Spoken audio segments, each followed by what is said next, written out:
on JG9 News, we have a lot of new videos out, including the Eagles opening up the 2024 season in Brazil, Taylor Swift declining the Super Bowl 59 halftime show, and Adam Schefter getting something wrong and getting community noted and fact-checked on Twitter by yours truly.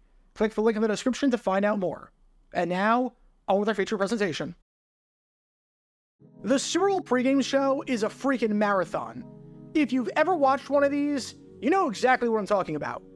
Ever since Super Bowl 12, where the pregame show was at insanely long length due to a rainout on the final day of the golf tournament known as the Phoenix Open, which you can learn more about by clicking the card in the upper right corner, the shows have gotten longer and longer, and what started off as just a show where you preview the upcoming game and talk about the X's and O's has evolved into so much more than that, to the point where very little of the pregame show is actually about football.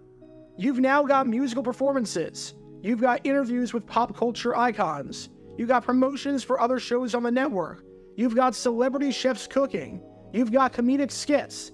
Basically, you've got everything from that 4 to 6 hour window that the pregame show is on. You even had NFL players participating in a horrible talent show one time, which you can learn more about by clicking the card in the upper right corner. And one time, back at Super Bowl 20, you had a minute of nothingness, where the screen was, quite literally, black. And this was by design in something called the Silent Minute, which you can learn more about by clicking the card in the upper right corner.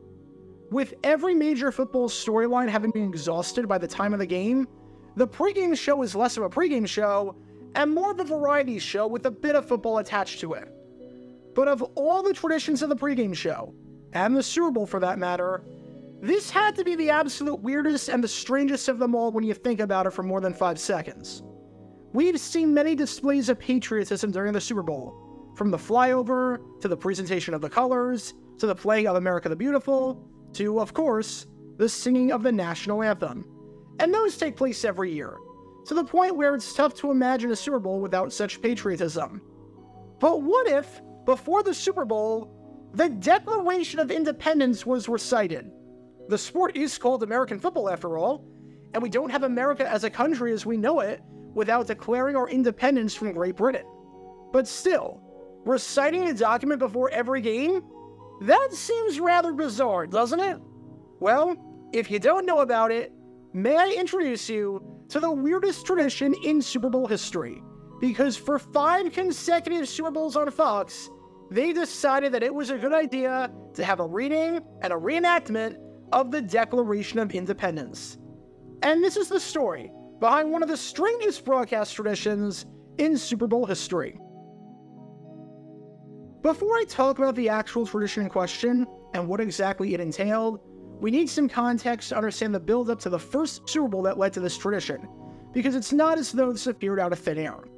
And unfortunately, we have to go back to one of the darkest days in American history for this, September 11th, 2001, when terrorists flew into the Twin Towers, killing 3,000 people who just thought they were going into work. 9/11 altered American history forever. It led to the United States getting involved in war, it led to stricter airport security, it led to both a renewed sense of patriotism and division in the years to come, and it halted life for a while, especially in the sporting context. Life was never the same. When it came to the NFL, for the first time ever for a non-strike related reason, the league had to cancel a week of action, although the American Football League in 1963 canceled a week due to the assassination of John F. Kennedy. It just wasn't possible to play the games that week with terrorism on everyone's mind, especially because flights were grounded, making travel for some teams impossible due to the fact that they were playing across the country, so you couldn't drive to the game, and making fans and players worried that large stadiums would be targets of future terrorist attacks. It took a while for life to get back to semi-normalcy. The Super Bowl was pushed back a week, the logo of the game was changed to a more patriotic logo, and even as the days progressed, 9/11 was still in the forefront of the mind of the average American, because for an entire generation, heck, 2 generations of Americans, this was the first time that something like this had happened on American home soil. Hadn't happened since Pearl Harbor. And even when Super Bowl 36 rolled around, it was clear that this Super Bowl was going to take on a very different feel than the previous 35. Or should I say, every other one minus Super Bowl 25, when that game was played in the backdrop of Desert Storm. This was going to be an extremely patriotic Super Bowl, not the least of which included the halftime show, where U2 performed and Bono sang Where the Streets Have No Name, while the victims of the terrorist attacks on September 11th appeared on a rising curtain behind him, and where at the end of the song, he unveiled an American flag underneath his jacket. A song on the field was performed called Let Freedom Ring, which featured artists like Barry Manilow, Patti LaBelle, and James Ingram. Paul McCartney performed a song on the field called Freedom. And the same thing applied for the pregame show, where the theme was patriotism, which felt fitting considering that was the theme in the backdrop for the entire 2001 season. A segment was done on firefighters from New York City. Chris Collinsworth did a feature on Joe Andruzzi, the starting right guard on the AFC champion New England Patriots, who had 3 brothers in New York City on the day of September 11th who were first responders.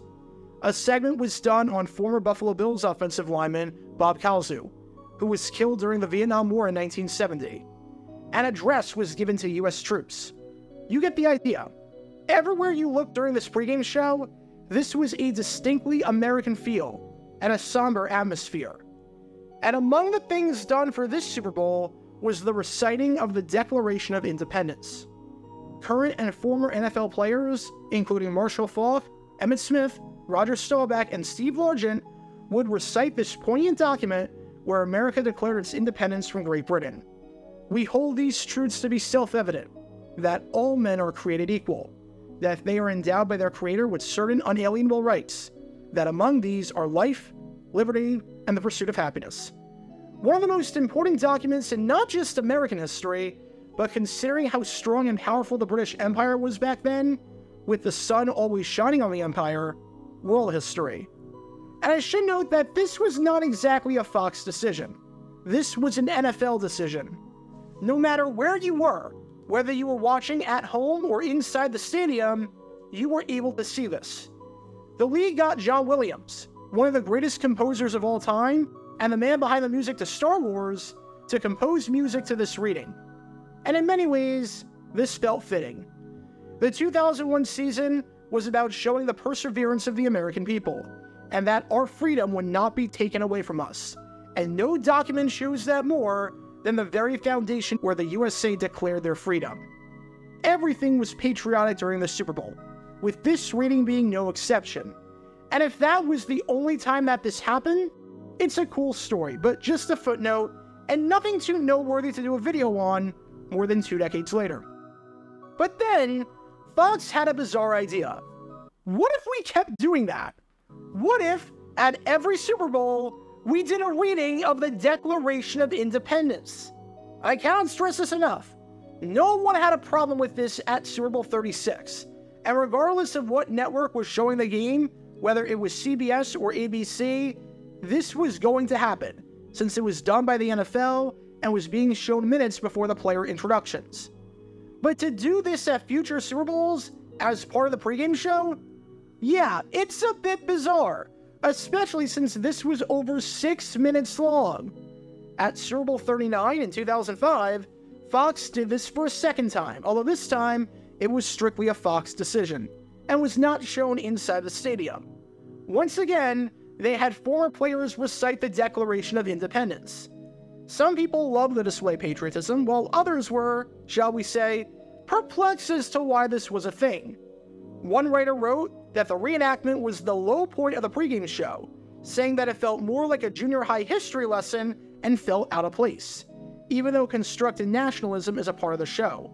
While another writer wrote that this segment was lengthy and featured bad actors. And yeah, I'm sure the country just loved seeing this on their screen less than an hour before the biggest football game of the year. Why so large, Mr. Hancock? So that Fat George can read it all the way from London without using his spectacles.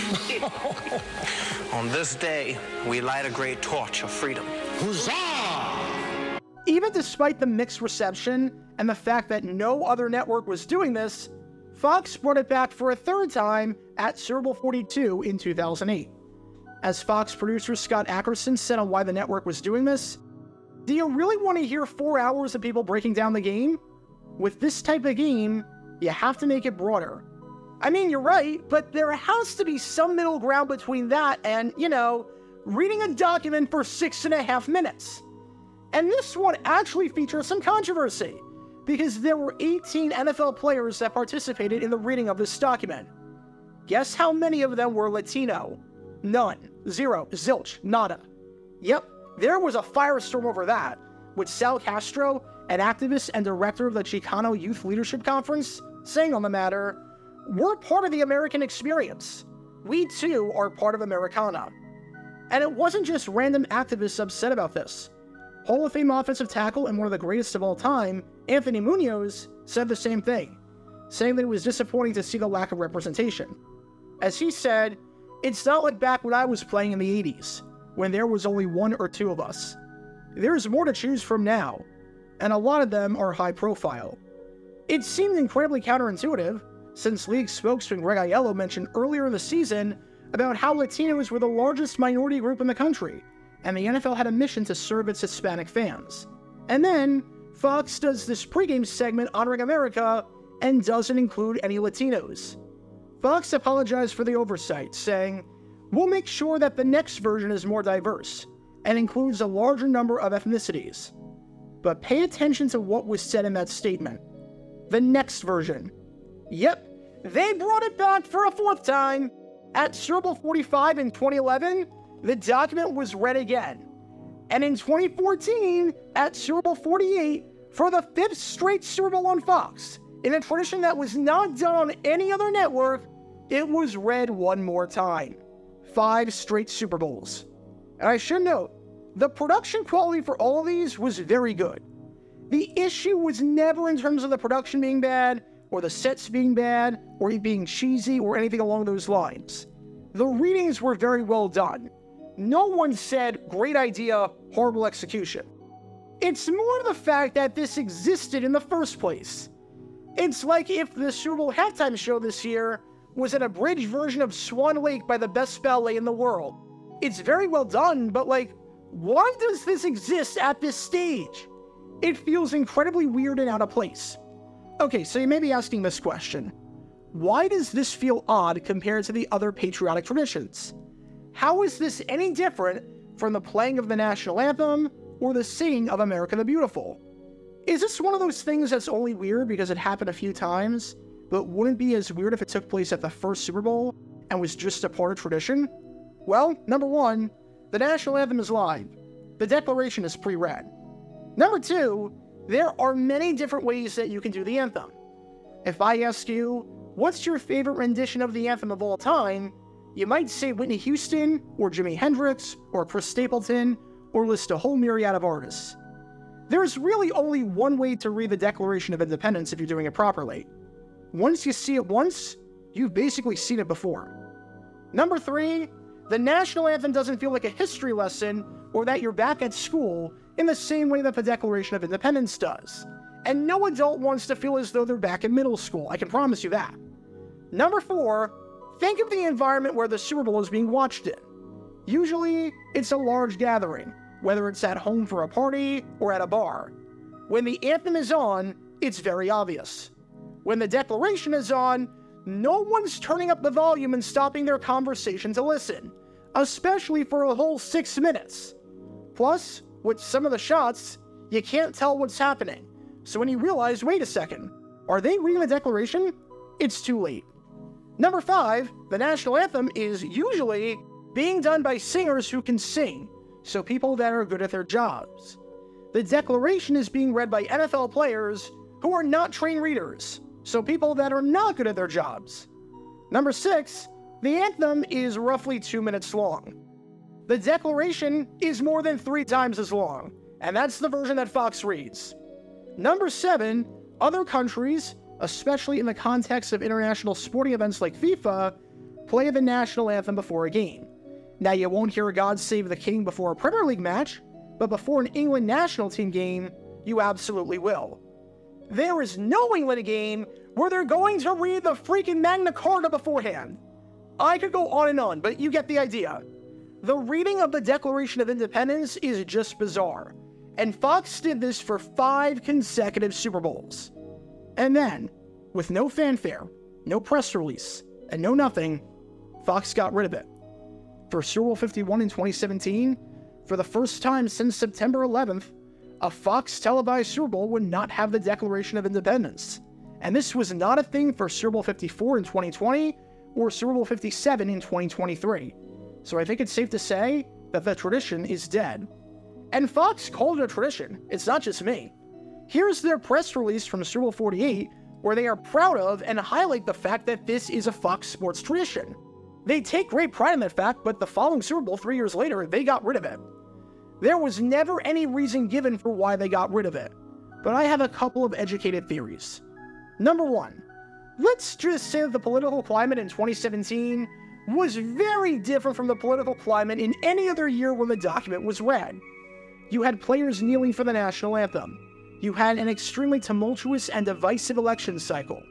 I think the last thing anyone wanted to hear was the reading of the Declaration of Independence, when a substantial portion of the country felt as though their freedom was being taken away. Number two, this was expensive to put on. There were never any official numbers given, but to put on a 6.5-minute feature shot across the country, hire actors, build sets, create costumes, and do all of that, hire someone to compose an original composition, then get an orchestra to play it, and pay every member of that massive orchestra, yeah, it's a lot of money. The return on investment could not be great in the slightest bit. And number three, think of what else you could air during those 6.5 minutes before the game. That's right, commercials. That is prime commercial time.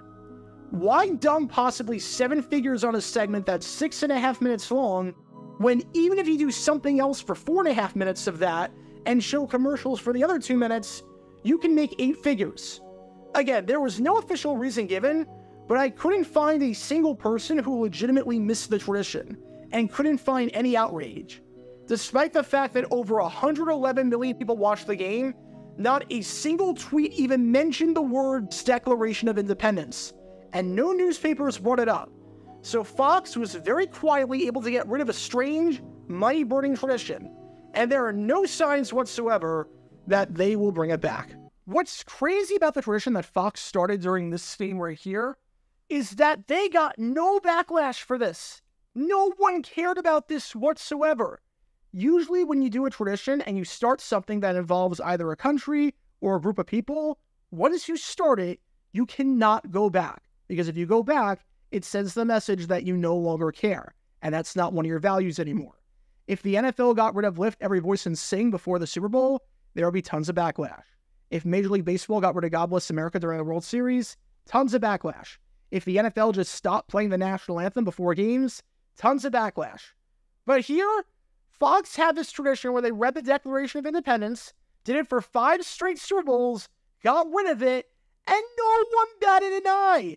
That is impressive. Honestly, that is impressive. You figure 100 million people watch this game every year, 5 Super Bowls, 500 million people, 500 million sets of eyeballs tuned into the Fox pregame show for the Declaration of Independence, and no one noticed that it was gone.